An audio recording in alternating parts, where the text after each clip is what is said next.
राधे राधे, नमस्कार। त्रिनेत्र भाग में आपका बहुत बहुत स्वागत है। मैं हूं आपके साथ कन्हैया दास। आज मैं आपको बताने वाला हूं, देखिए, अन्नपूर्णा मैया, अन्नपूर्णा हमारी रसोई का नाम है। अन्नपूर्णा माँ की कृपा से हमारी रसोई में भोजन पकता है, हम प्रसाद पाते हैं।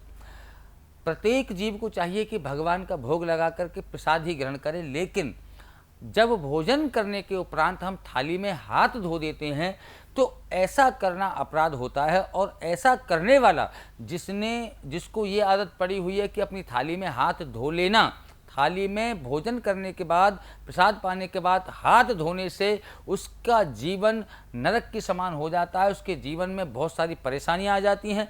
आपको हम बताने वाले हैं कि झूठी थाली में हाथ क्यों नहीं धोने चाहिए।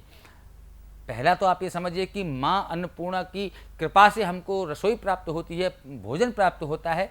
पहला तो ये समझें कि आप अन्नपूर्णा मैया का ये हम अपमान करते हैं कि भोजन करने के बाद में उसमें आप थाली में हाथ धो देते हैं। हाथ थाली में भोजन करने के उपरांत नहीं धोना चाहिए। अन्नपूर्णा मैया का आप अपराध करते हैं, उनका अपमान हो जाता है। दूसरा भाव, माँ लक्ष्मी, कर्मकांड के अनुसार, ज्योतिष के अनुसार, जो लोग थाली में, झूठी थाली में हाथ धो लेते हैं, उन पर माँ लक्ष्मी सदैव ही अपनी कृपा को बरसाने से रोक लेती हैं। माँ लक्ष्मी रुष्ट हो जाती हैं, उनके जीवन पर कृपा दृष्टि माँ लक्ष्मी की नहीं होती है, क्योंकि माँ लक्ष्मी का ही दूसरा स्वरूप अन्नपूर्णा है। माँ लक्ष्मी ही अन्नपूर्णा माँ है, जिसकी वजह से अन्नपूर्णा माँ नाराज होंगी तो माँ लक्ष्मी की कृपा आप पर नहीं होगी और आपके घर से, कारोबार से बरकत चली जाएगी, आपका धन चला जाएगा, आपके कारोबार में आपको नुकसान होने वाला होगा, नुकसान होने लगेगा, संपत्ति का नुकसान हो जाएगा। वैज्ञानिक दृष्टि से भी देखेंगे तो भी हमको ये बहुत नुकसानदायक होता है। अगर हम विचार करें, अपने हाथ, हमारे हाथों में लगे हुई जर्म्स, जब हम भोजन करने के बाद में थाली में जब हाथ को धोते हैं तो वो जर्म्स हाथ के माध्यम से धुल करके जर्म्स थाली में लग जाते हैं और ऐसे जर्म्स होते हैं जो थाली में चिपक जाते हैं और वो छूटते नहीं हैं, मरते नहीं हैं।